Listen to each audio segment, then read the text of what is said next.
现在我船正在上海港装货，计划装载21000个集装箱，准备运往欧洲，货物价值近100亿。我船全长399.9米，型宽61.3米，比世界上最大的航母还要长60多米。从船底到最上面有22层楼高，甲板面积23978平方米，相当于3.5个足球场那么大。12缸双燃料动力主机，最大功率85600匹马力，一次性可以加装18600立方液化天然气，加满气差不多刚好能围绕赤道跑一圈。下一个港口我们即将挂靠新加坡，还是那个航线，穿过印度洋进入苏伊士运河，绕过直布罗陀一路向北，最后到达德国汉堡。但是这期视频更像是一篇旅游攻略。现在我船已经到了新加坡，很多人都会跟你们说来到新加坡一定要去金沙空中花园，但是我觉得除了金沙一定要去的还有这个 Singapore Flyer 摩天轮。你别看它长得像个自行车轱辘，这可是全亚洲最大的摩天轮，165米，42层楼高，转一圈要半个小时，坐在上面你可以俯视整个新加坡。如果你喜欢刺激，那一定要来环球影城体验一次双轨过山车。友情提示，灰色轨道比红色更刺激。回到了船上，代理给我送来了一盒我的快递，一起来拆个箱看看是什么。原来是我在得物上买的浪琴手表，可以，看着不错，大方简约。它们上面大牌手表款式很全，而且都有让人鉴别过，很靠谱。现在圣诞节有活动，评论区下载得物，搜121138，新人优惠力度特别大，有需要的粉丝宝贝赶紧去看看。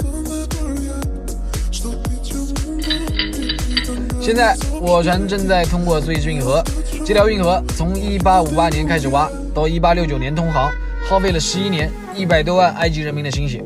提到埃及，大家想到的是金字塔、尼罗河。那我说一点你们不知道的，在这个国家，你走在任何地方，碰到的任何人都有可能会管你要小费。所谓的不来后悔，来了更悔，被套用最多的应该就是埃及了。到了金字塔下面一定要小心，给你拍照的，让你给他拍照的，找你合影的，一律不要接受，都要钱的。还有一些说自己是某某大学教授，在这里研究历史，可以给你做向导，都不要搭理他，给你向导完了就该找你拉赞助了。真要来埃及，建议还是报个团。